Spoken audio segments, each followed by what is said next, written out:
하겠습니다.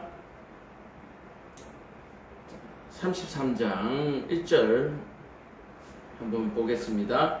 여호와께서 모세에게 이르시되 너는 내가 애굽 땅에서 인도하여 낸 백성과 함께 여기를 떠나서 내가 아브라함과 이삭과 야곱에게 맹세하여 내 자손에게 주기로 한 그 땅으로 올라가라. 이렇게 오늘 본문을 시작하고 있습니다. 지난 시간에 있었던 부분은 무엇입니까? 하나님 앞에 두 돌판을 받아서 내려오는 그 과정이죠. 하나님 앞에 그 돌판을 받고 있는데 하나님께서 속히 내려가라 그러죠. 산 아래에서는 어떤 일이 있냐? 이스라엘 백성들이 금송아지를 만들어서 그 송아지가 하나님 신이다 라고 하면서 그 송아지에 제사를 드리는 사건이 있었고요. 그 제사를 드리는 그 사건 때문에 모세가 돌판을 던져서 깨버리는 그런 사건, 그리고 레위 지파가 그 형제들, 그 아들들을 죽여서 3,000명이 생명이 죽는 그런 사건들이 있었습니다. 그래서 모세가 이 모든 그 레위인의 헌신을 통하여서 하나님 앞에 용서를 구하고 다시금 하나님 앞에 은혜를 받는 그런 모습들을 오늘 보게 되는 것이죠. 자, 모세가 시내산에서 두 돌판을 가져오면서 던져서 깨버리는 사건은 하나님과의 언약이 깨진 사건이다. 그렇게 얘기를 드렸죠. 오늘 읽었던 본문처럼 아브라함과 이삭과 야곱에게 약속하셨던 그 약속, 내 백성이 하늘의 별과 같이 바다의 모래알 같이 많을 것이다. 그리고 내가 구원해내서 애굽으로부터 구원해내서 400년 광야, 40년 광야를 돌더라도 하나님께서 구원해내시겠다고 하는 바로 그 약속을 하나님께서 지키시는, 그 약속이 깨졌는데요, 그것을 지키는, 바로 그것을 오늘 말씀하고 있습니다. 자, 이 말씀을 시작하면서 이런 말씀이 될 것 같아요. 한번 드렸으면 좋겠어요. 지난 주간에 이제 우리 로운이 유튜브 동영상이나 이래 음악을 틀어주면서 깜짝 놀랐죠. 그동안에는 그냥 별 대수롭지 않게 이렇게 그냥 그렇구나 하는데 너무 그것이 와닿더라고요. 뭐냐면은 여러분들도 유튜브에 어린이 동요 이렇게 한번 검색을 하셔가지고 한번 해보시면 알겠지만 아마 70년대 80년대 동요가 여전히 유튜브에서 동요로 들려지고 있는 것을 보실 거예요. 그리고 거기에 나오는 동요들의 대부분의 많은 부분을 우리가 아는 동요다라고 얘기하는 거예요. 보통 우리가 국민학교 초등학교를 졸업하고 나면 동요는 잘 부르지 않잖아요. 물론 자녀들이 있고 하면 자녀들이 동요를 부르기 때문에 들어본 경험이 있겠지만 잘 보십시오. 그 들은 그 동요들이 저희가 국민학교 다닐 때 70년대 80년대 그러니까 60년대 70년 80년대 그때 부르던 동요가 여전히 불려지고 있다. 그리고 80년 이후에서 2020년대에 새로 나온 동요가 거의 없다라고 합니다. 동요를 들어보시면 대부분 아는 동요, 대부분 안다라고 얘기하는 것은 대부분 옛날 것이고 새롭게 나온 것이 거의 없다, 많이 없다라고 얘기를 하는 거예요. 자, 이것이 왜 제가 확 와닿았느냐 하면은 지금 아기를 보기가 힘든 시기라 그러죠. 저출산으로 인해서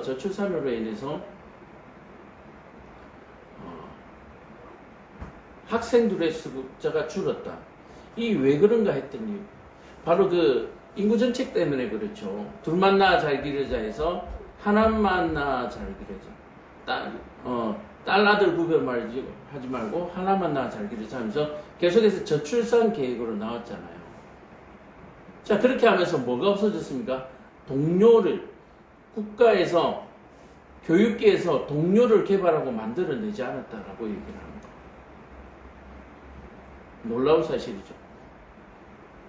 자, 그러다 보니까 동료가 없으니까 우리가 일상생활을 생활하면서 그 동료를 상실함으로 말미암아 저출산에 자연스럽게 우리가 동참하게 되었다라고 얘기합니다. 그래서 국가 정책이 세계의 어떤 정책상으로 그렇게 어쩔 수 없이 따라가서 한 것인지, 아니면 대한민국이 독자적으로 그렇게 새롭게 뭐랄까 정책적으로 아이디어를 내서 그렇게 한 것인지 모르지만, 그런 동료 아이들의 문화가 사라지면서 자연스럽게 저출산에 우리가 동조하게 되었다. 잘 생각해 보시면은 뭐 특별하게 국가에서 하나만 낳아 잘 기르자, 하나도 안 낳는 것이 좋습니다라고 말하지 않더라도 이제는 아이 낳기를 거부하고 싫어하는 그런 추세가 되어버렸잖아요. 그래서 이 근본을 잃어버리니까, 없어지니까 자연스럽게 망하여 가는구나 라고 얘기해요. 망하여 가는구나. 남녀가 만나서 가정을 꾸리는 이유가요, 무엇에 있습니까? 하나님께서 혼자 땀 흘려 수고하는 것이 좋지 않다. 그래서 여자를 주시잖아요. 마찬가지로 남자와 여자가 결혼하는 이유는 하나님의 그 은혜가 있고 또 하나님의 배려가 있다라고 얘기를 드리는 거죠. 그래서 요즘 결혼하는 사람들의 결혼 마인드가 어떤 것이냐, 함께 인생을 즐기는 그런 추세로 많이 돌아가 있잖아요. 근데 하나님께서 가정을 주신 이유는 뭡니까? 생육하고 번성하는 것에 가정의 목적이 있거든요. 그래서 대부분의 결혼을 하는 사람들이 행복을, 재산이 늘어나고 또 가전 제품들, 그 도구들을 장만하고 집을 사고 또 해외여행을 다니고 여가 선용을 하고 이런 것에서 결혼과 부부의 행복을 찾는다라고 하면 이것은 잘못된 것이다라고 얘기해요. 좋은 것 같지만 그것이 잘못된 것이다. 가정은 원래 생육하고 번성하는 것이 목적이었다라고 얘기합니다. 이 목적이 자연스럽게 어떻게 해요? 즐기는 것으로 바뀐 것이, 그냥 비단 사회적인 어떤 추세가 아니고 우리의 환경 속에서 그렇게 되어지도록 우리가 뭐가 되었다? 세뇌되었다, 기계화되었다, 그렇게 말씀드릴 수가 있는 거예요. 그래서 가만히 보니까 오로지 교회만 여전히 아이들에게 노래를 만들어서 제공하고 있었다라고 하는 사실을 여러분들이 기억하시기를 바랍니다. 여름 성경학교를 통해서 또 겨울방학 성경학교를 통해서 매년 그렇게 아이들에게 새로운 성경 찬송들을 만들어내면서 아이들에게 하나님의 비전들을 심어주는 그 일들을 오로지 유일하게 하나님을 섬기는 교회만이 그것을 해나가고 있었다라고 하는 사실은 정말로 하나님 앞에 감사할 일이고 하나님의 놀라운 섭리죠. 교회가 이 땅에서 하는 일들이 엄청난 일을 숨은 가운데, 빛을 발하지 않는 가운데 하고 있었다라고 얘기하는 거예요. 교회가 어마어마한 돈을 기아 대책에 쏟아붓고 어려운 이웃들을 돕고 하는 여러 가지 일들을 했지만, 교회가 한 일 가운데 가장 큰 일이 있다면 매 성경학교를 통해서 새로운 어린이 찬송들을 개발하고 만들어내어서 불려지게 했다라고 하는 것은 그 어떤 사역들보다도 중요한 사역이 있다라고 하는 사실을 여러분들이 기억하시고 깨달으시기를 축원합니다. 자, 그래서 오늘 이 얘기를 시작하는 이유는 우리가 그 본래의 사명을 잃어버리면 뭐한다? 망하여 간다라고 얘기하는 거예요. 생육하고 번성하는 길에서 망하여 가는 바로 이것을 통해서 하나님께서 이 언약을 지키는 것은 무엇이냐면은 바로 사는 길이다라고 얘기합니다. 본질이 뭡니까? 내가 아브라함과 이삭과 야곱과 맹세한 그것을 내가 지키겠다. 내가 그것을 잊지 않겠다. 내가 그것을 꼭 이루어내겠다. 그래서 내 백성들을 내가 약속한 땅으로 이끌고 가라. 그렇게 이야기해요. 내 자손에게 주기로 한 그 땅으로 가라. 모세에게 하나님께서 이와 같이 말씀하십니다. 하나님이 그 처음 약속을 내가 기억하고 있다. 우리도 어떻게 기억해야 합니까? 우리 가정이 해야 할 일은 생육하고 번성하는 일과 그리고 하나님을 섬기는 일, 그 이상의 가정의 사역은 없다라고 얘기를 하는 거예요. 그래서 교회의 젊은 부부들이나 아직도 결혼하지 않은 청년들이나 또 자라나는 모든 우리 다음 세대들에게 꼭 심어주어야 할 것은 바로 하나님의 이 근본, 약속의 근본, 그것을 잊지 말아야 한다. 하나님이 분노하시고 이스라엘 백성들에게 반역에도 불구하고 다시 회복할 수 있었던 이유는 바로 하나님의 그 약속, 언약 때문이다라고 얘기해요. 그 근본, 약속의 근본이죠.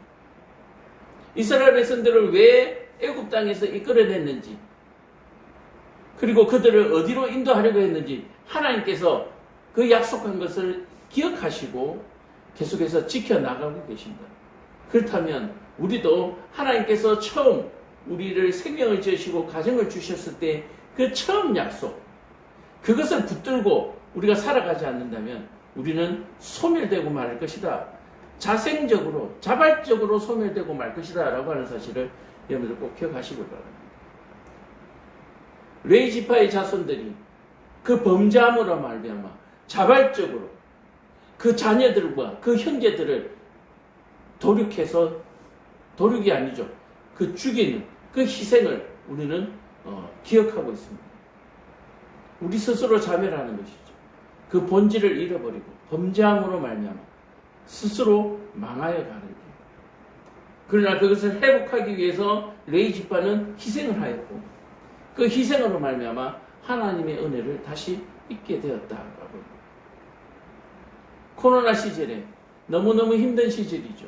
그러나 그 힘든 시기 가운데 우리가 무엇을 붙들고 가야 하는가? 하나님을 섬기는 일. 하나님을 섬기는 일. 코로나 때문에 힘듭니다. 자녀들에게 무엇을 가르칠 것이냐는 얘기예요. 이렇게 고생 안 하려면 공부 열심히 해서 돈 많이 벌어라. 출세해라. 저 정치인들 봐라. 저렇게 엉망으로 하지만 그래도 저렇게 출세해 놓으니까 수십억씩 수백억씩 그냥 꿀꺽하고 그래도 젊고 잘 살고 있지 않냐. 죽어나가는 것은 백성들 뿐이다. 가난한 사람들 뿐이다. 그러니까 너네들은 어떻게 하든지 출세해라. 코로나 시절의 가정에서 그것을 가르칠 것이 아니라 하나님을 섬기는 것을 가르쳐야 하는데 우리는 어떻게 했습니까? 그 자녀들에게 하나님은 좀 이따 섬겨도 돼. 코로나 끝나고 나면 섬겨도 돼. 우리는 그동안 그것을 가르쳐. 지난 3년간 그것을 가르친 거예요. 자녀들에게 뿐만 아니라 그 스스로 본인 자체도 교회를 멀리하고 예배를 멀리하고 그렇게 살았던 것입니다. 이 시간에 우리가 깨달아야 하는 것은 하나님께서 아브라함과 이삭과 야곱과의 한 맹세를 기억하셨을 때 우리가 다시 한 번 더 소망이 생기고 하나님과 관계가 회복됐던 것처럼 우리 가정도 우리 교회도 그 본래의 목적을 기억하고 회복하지 않으면 안 되겠다라고 하는 사실을 여러분들 꼭 깨달으시기를 간절히 축원합니다. 자, 이렇게 해서 모세에게 하나님께서 요구를 하십니다. 내가 사자를 너보다 앞서 보내어 가나안 사람과 아모니 사람과 헷 사람과 브리스 사람과 히위 사람과 여부스 사람을 쫓아낼 것이다. 내가 먼저 사자를 보낼 것이다. 하나님은 우리를 통해서 일하시는 것이 아니라 하나님은 하나님의 사자를 통해서 일하시고 우리에게 그 사자들이 일한 그것을 보게 하시고 또 그것으로 말미암아 하나님 앞에 영광 돌리기를 원하는, 소위 말해서 증인을 삼으시려고 한다고 하는 사실을 여러분들 깨달으시기를 바랍니다. 우리가 어떤 대단한 능력을 가지고 뭔가를 해내야 되는 것처럼 그렇게 생각하시는 분들이 참 많은데 하나님 오늘 여기 33장 2절 보세요. 내가 먼저 사자를 보내서 일을 하겠다는 얘기예요. 사자를 보내서 다 쫓아내고 정리해 놓으면 너희는 들어와라. 거기 와서 뭐하라? 나를 예배하라 라고 얘기하는 거야. 우리가 아파트를 샀습니다. 그 아파트를 내가 산 것이 아니고요. 하나님께서 다 지불하고 사놓으셨을 때 우리는 그 아파트에 들어가는 거예요. 내 땀과 수고로 이루어진 것이 아니고 하나님께서 그것을 다 몰아내시고 우리를 거기에 입주하게 하신 거예요. 하나님께서 그거 다 이뤄내시고 우리를 교회에 밀어넣으신 거예요. 우리는 그곳에서 뭘 하면 됩니까? 하나님을 섬기는 일을 하는 거예요. 하나님을 섬기는 일. 우리가 이 출애굽기를 공부하면서 이것을 깨달아야 되는 거예요. 하나님이 우리에게 주신 목적이 뭐냐? 바로 우리가 하나님을 예배하도록 하기 위해서. 그렇다면 예수님께서 이 땅에 오셔야 했던 이유는 뭡니까? 우리의 예배가 깨어졌기 때문에 우리에게 예배를 회복시켜주기 위해서. 예수님께서 십자가에 달리실 때에 성전의 그 휘장이 아래 수위로 쪼개지면서 하나님과 화목이 이루어지는 그 성막으로 말미암아서 휘장으로 말미암아서 하나님과 사람 사이에 가운데 경계가 생겼잖아요. 그것이 둘로 갈라지면서 하나님과 대면하여 예배드릴 수 있는 그 은혜가 예수님으로 말미암아. 예수님께서 오셨던 이유는 뭐요? 하나님과 화목하게 하기 위해서, 하나님을 섬길 수 있도록 하기 위해서. 제사장의 부패와 제사장의 죄들로 말미암아서 하나님을 예배할 수 없는 시대가 되어버렸어요. 하나님께서 예배를 받지 않는 시대를 지나고 있는 그 암울한 시기에 이제 믿음 있는 자는, 하나님을 섬기는 자는 하나님을 마음 놓고 개인이 섬길 수 있도록, 이제는 제사장을 쓰지 않겠다는 얘기예요. 그것을 가르쳐 주시는 스승으로 예수님을 보내주시고, 또 예수님을 통해서 하나님을 예배할 수 있도록, 예배를, 그동안 하나님께서 예배를 받지 아니하시는 답답한 시대에서 예배를 받으시는 식으로, 이제 내가 너희들의 예배를 받겠다. 누구 때문에요? 예수 때문에.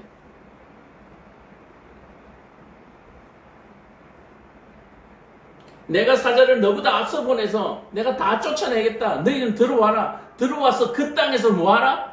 생육하고 번성하고 나를 섬기란 얘기예요.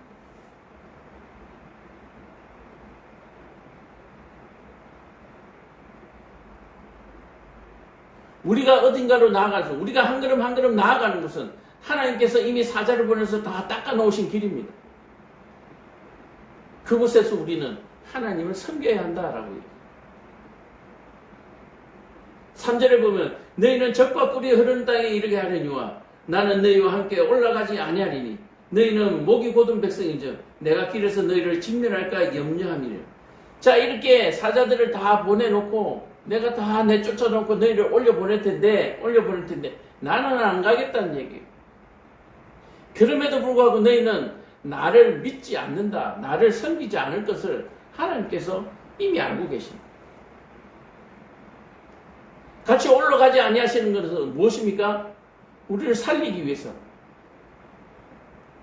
이스라엘 백성들은 같이 올라가기를 원하죠. 같이 올라가면 어떻게 됩니까? 레위 지파가 광야에서 했던 그런 일들을 또 당하게 되는 거예요. 그러니까 차라리 안 보고 있는 게 나은 거예요. 안 보고 있는 게.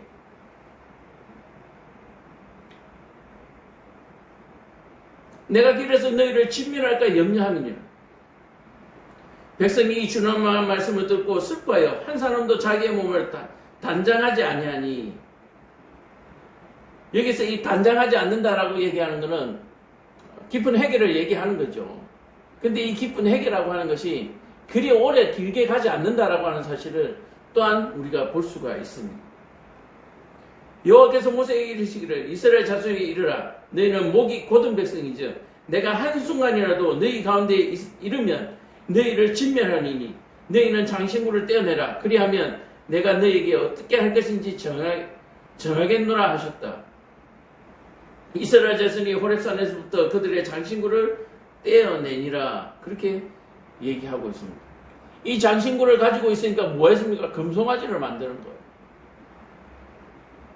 그래서 이 문제가 될 것에 대해서 하나님께서 다 떼내는 거죠. 저와 여러분들도 마찬가지입니다. 염려와 근심 때문에 하나님을 섬기지 못할 것 같으면 그 염려와 근심을 우리는 다 떼어내야 됩니다. 많이 가진 것 때문에 하나님을 섬기지 못한다면 우리는 그 물질을 우리가 다 떼내야 됩니다.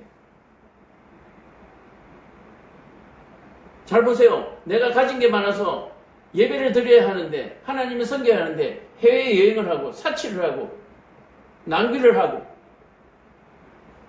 그렇다면 떼내야 됩니다. 어디로 떼냅니까? 필요한 곳으로 떼내야 합니다. 교회로 떼내야 돼요.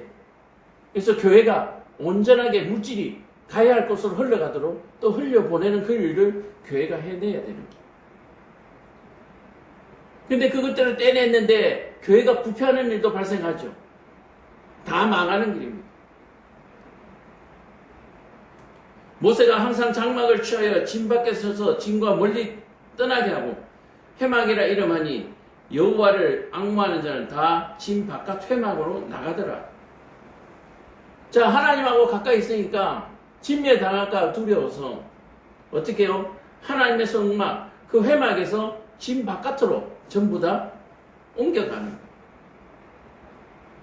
모세가 회막으로 나갈 때 백성들이 다 일어나 자기 장막문에 서서 모세가 회막에 들어갈 것까지 바라보며 모세가 회막에 들어갈 때 구름 기둥이 내려와 회막문에 서며 여호와께 모세가 말씀하시니 모든 백성이 회막문에 구름 기둥이 서 있는 것을 보고 다 일어나 각기 장막문에 서서 예배하더라.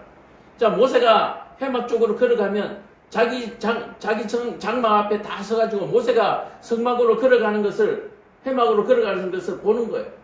모세가 회막 앞에 도착하면 구름 기둥이 여호와의 임재를 나타내면서 하나님께서 임하시면 그제서야 모든 사람들이 그 문 앞에 서서 예배를 드리는 거예요.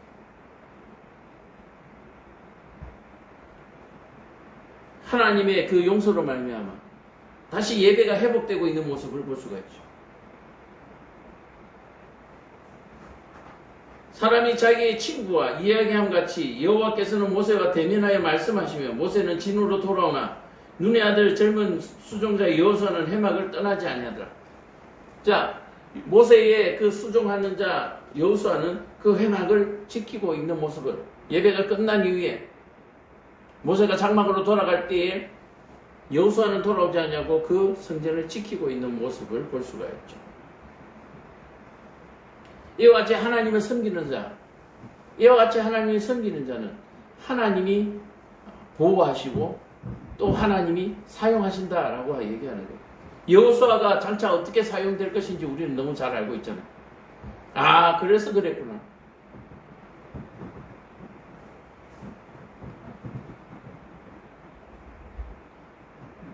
자, 지금 이제 33장 12절에서 23절의 내용을 보면은 어떤 내용이냐면 모세가 하나님과 대화를 하고 이렇게 하면 모세가 거룩해져 가지고 모세의 얼굴이 눈처럼 하얗게 빛나는 거예요. 그래서 이스라엘 백성들이 모세를 바라볼 때 그 얼굴빛이 빛이 나서 볼 수가 없는 거예요. 그리고 그 빛이 나는 걸 보고 모세를 모세를 신처럼 섬기려고 하는 바로 그런 모양들이 나타나고 나면 모세가 하나님과 대면하여 얘기하고 난 다음에 회막에서 나올 때는 그 얼굴을 가리고 나온다라고 성경은 얘기하고 있습니다. 이것은 뭐냐면 모세의 겸손이죠. 모세가 백성들이 모세를 바라보지 않냐고 하나님을 바라보도록 하기 위해서 얼굴에 그 수건을 가리고 나오는 것.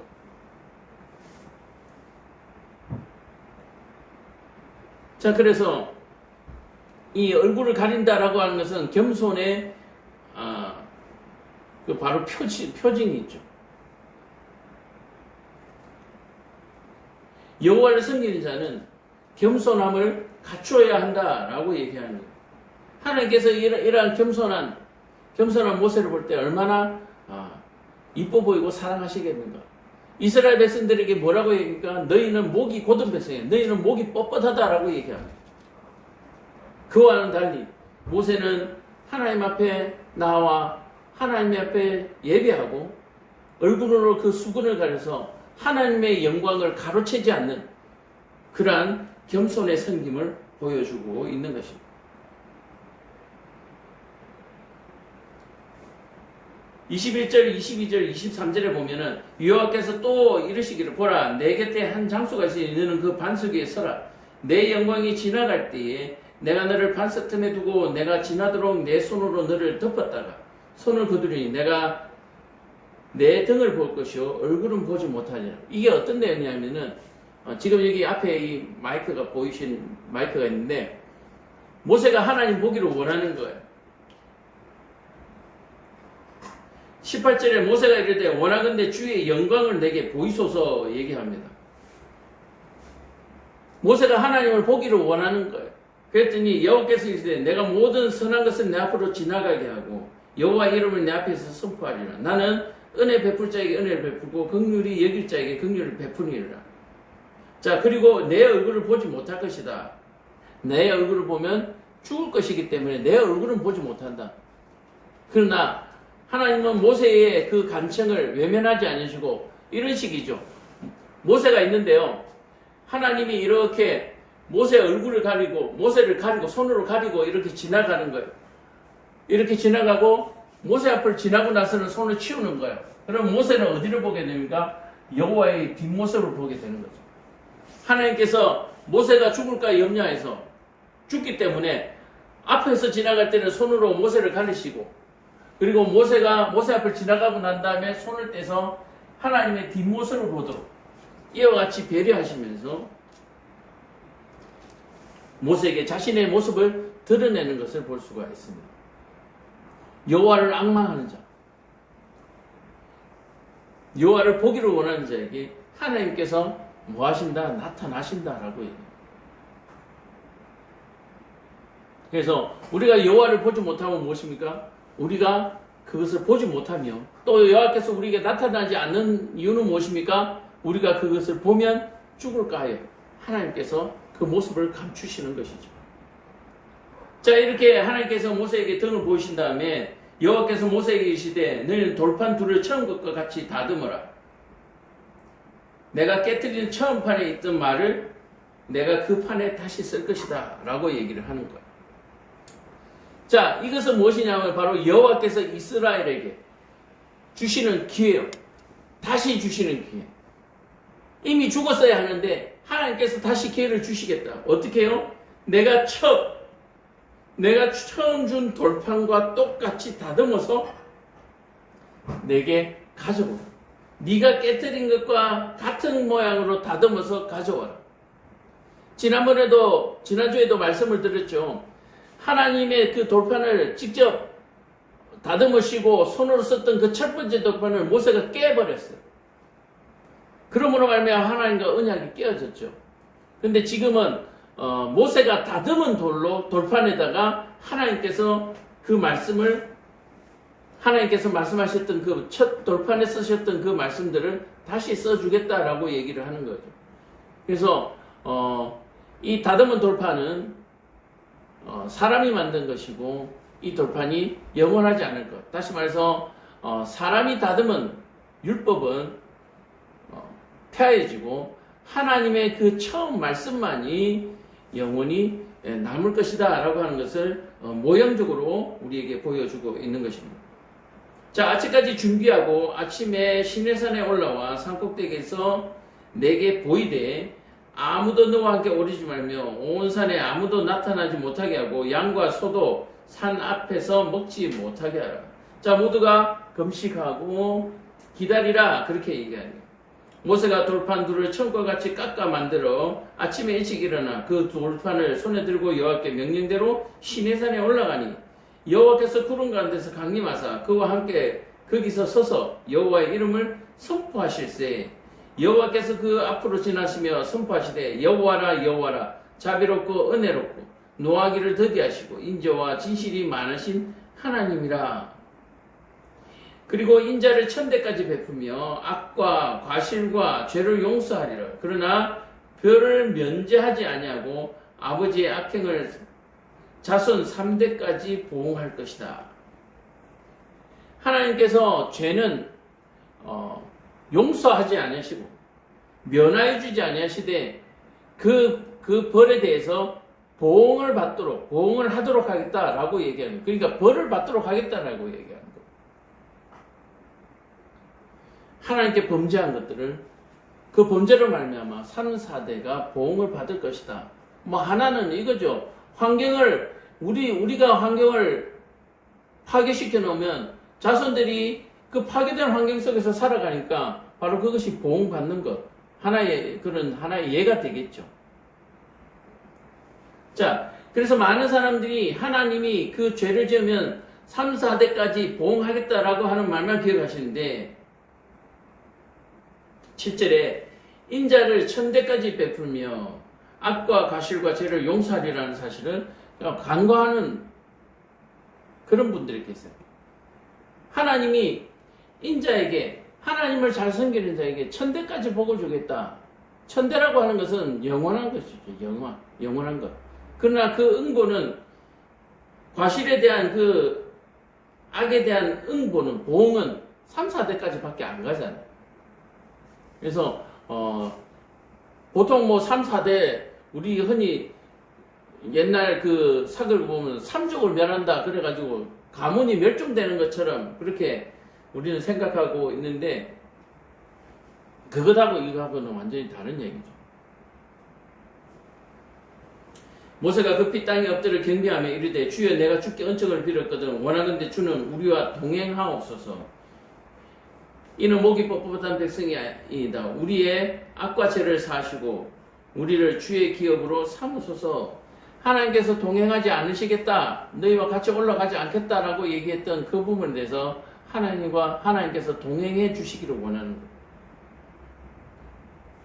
여호와께서 이르시되 보라 내가 언약을 세우리니 곧 내가 아직 온 땅 아무 국민에게도 행하지 아니한 이적을 너희에게 전체 백성 앞에 행할 것이라. 내가 머무는 나라 백성이 다 여호와의 행하심을 보리니 내가 너를 위하여 행할 일이 두려울 것임이니라. 하나님께서 여러 백성들, 이스라엘 백성뿐만 아니라 이방에 있는 모든 백성들에게 하나님이 행하실 이적들을 보이게 하겠다. 너는 오늘 내게 명령하는 것을 삼가 지키라. 보라 내가 내 앞에서 아모리 사람과 가나안 사람과 헷 사람과 브리스 사람과 히 사람과 여부스 사람을 쫓아낼 것이다. 이 뭡니까? 하나님께서 약속한 땅에 지금 살고 있는 족속들이죠. 이들을 이 가나안 땅에 살고 있는 이 이방 족속들을 어떻게 해요? 이방인을 섬기는 이 족속들을 쫓아내고 하나님을 섬기는 너희들에게 이 땅을 주겠다라고 얘기합니다. 자, 이것은 이 땅에 하나님을 섬기는 사람들에게 하나님을 예배하는 모든 이들에게 하나님께서 약속한 땅을 주시고 그 언약을 지키겠다라고 얘기하는 거예요. 자, 그렇게 했을 때에 할 일이 있는데 뭡니까? 그들이 섬기고 있는 주상, 그들이 섬기고 있는 우상들을 다 깨트리고 부시고 없애라. 그렇게 말씀하고 있습니다. 13절에 너희는 도리어 그들의 제단을 헐고 그들의 주상을 깨뜨리고 그들의 아세라상을 찍을지어다. 너는 다른 신에게 절하지 말라. 여호와는 질투라 이름하는 질투의 하나님이니라 라고 얘기를 하는 거예요. 하나님께서는 하나님과 다른 신을 겸하여 섬기는 것을 원하지 않으신다. 왜냐하면 다른 신은 없기 때문에 그렇죠. 다른 신은 뭡니까? 손으로 깎은 나무나 돌로 만든 그런 조각들과 하나님과 동일하게 섬기는 것을 얘기하는 것입니다. 그러니까 실제로 있지 아니하는 신을 있다고 하는 그런 가짜 신과 나를 겸하여 섬기지 못하도록 함께 섬기지 못하도록 그렇게 얘기를 하고 있습니다. 자, 그래서 이스라엘 백성들에게 또 한 번 기회를 주시는 거죠. 하나님이 이스라엘 백성들이 금송아지를 만들어 가지고 다른 신을 섬기는 바로 그 모습을 보고 하나님께서 진노하셨고 생명책에서 모세의 이름을 자신을 지우라고 할 정도로 하나님께 강력하게 변론을 해서 이스라엘 백성들을 다시 살렸죠. 자, 그렇게 다시 살리고 난 다음에 두 돌판을 받았는데 그러면서 하나님께서 말씀하신 것이 또다시 그와 같이 금송아지를 만들어서 섬기는 일이 없도록 하라. 그리고 이방 아모리 사람과 가나안 땅에 섬기고 있는 모든 신들을 찍어서 없애버려라. 있으면 뭐가 된다? 그것이 너희들의 올무가 될 것이다.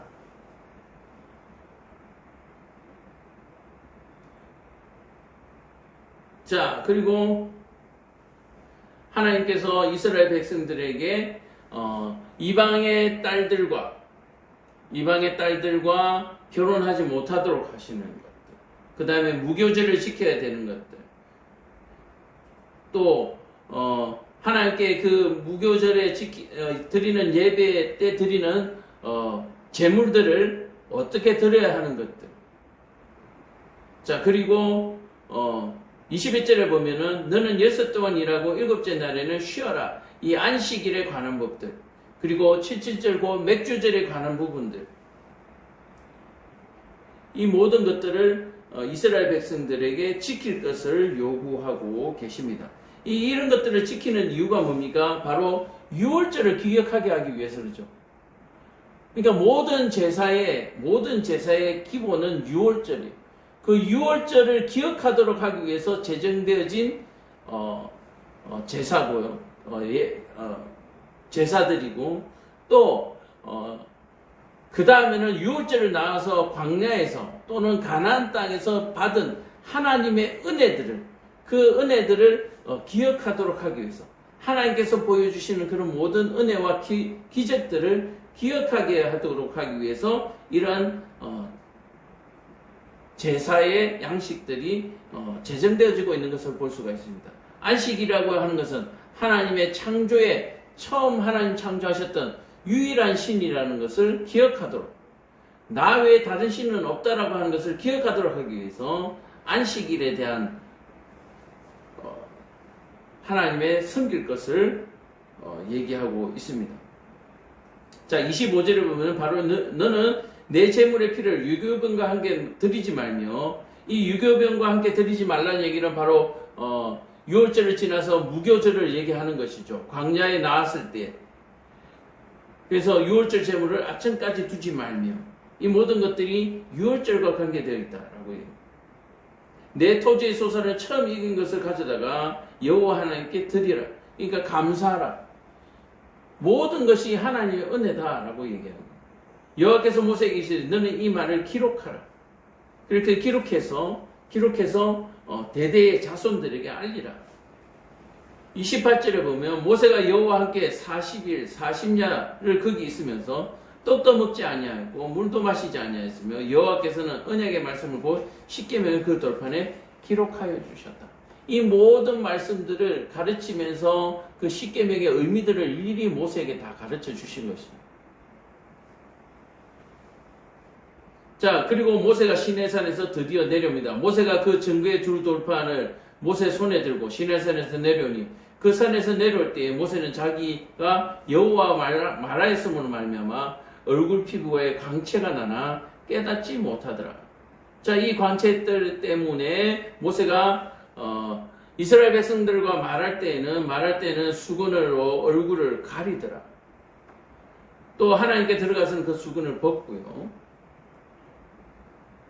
자, 이러한 행동들을 통해서 하나님을 겸손으로 그리고 충심으로 모세를 섬기는 모습을 모세가 하나님을 섬기는 모습, 하나님께 베풀어 주신 그 은혜에 이스라엘 백성들에게 가르치고 또 이스라엘 백성들과 함께 예배하는 모습을 볼 수가 있습니다.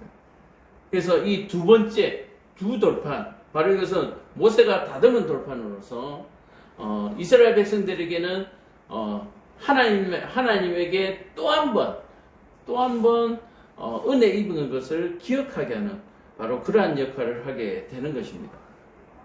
자, 오늘 말씀을 한번 정리해 보도록 하겠습니다. 하나님께 또다시 받은 이 기회, 하나님께 받은 또 이 기회, 이 기회를 우리는 어떻게 할 것인가? 우리는 예수 그리스도로 말미암아서 이제 기회를 얻은 것이죠. 그동안 하나님을 믿지 아니하다가 누군가의 전도를 받아서 또는 태어날 때부터 부모를 통하여서 이 하나님을 알게 되고 또 이 하나님을 섬기도록 기회를 주셨습니다. 이 기회를 우리가 잘 살려서 이 기회를 허투루 여기지 아니하고 참으로 생명처럼 목숨처럼 받들고 섬길 수 있는 그런 저와 여러분 되기를 간절히 축원합니다. 처음으로 다시 돌아가서 하나님께서 우리에게 이 가정을 주신 이유, 가정을 주신 이유가 생육하고 번성하고, 처음에 아담이 했던 일은 뭡니까? 하나님이 만들어 놓으신 창조의 세계를 어떻게 해요? 잘 다스리는 일들을 했잖아요. 그 하나님을 섬기는 일을 어떻게 해요? 부부가, 남자와 여자가 함께 섬기고, 또 그 남자와 여자를 통하여서 자녀들을 통하여서 생육하고 번성하는 가장 큰 기본적인 그 일을 우리가 감당할 때에 하나님께서 우리의 삶을 책임지신다라고 하는 사실을 여러분들 꼭 기억하시기를 바랍니다.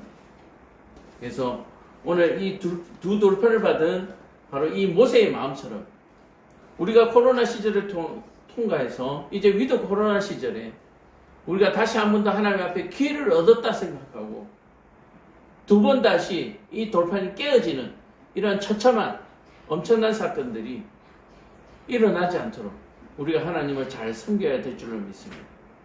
하나님께서 우리를 뭐하시다? 가정을 주신 이유는 하나님을 섬기도록 하기 위해서, 생육하고 번성하도록 하기 위해서, 하나님께서 우리에게 교회를 주신 이유는 바로 이 사실을 대대에 또 땅끝까지 유대와 사마리아와 온 땅끝, 예루살렘, 온 땅끝까지 하나님의 복음을 전하도록 하는 그 기본적인, 그 근본적인 그 사명을 우리가 잘 감당할 수 있기를 간절히 축원드립니다. 기도하겠습니다. 사랑과 은혜가 충만하신 아버지 하나님,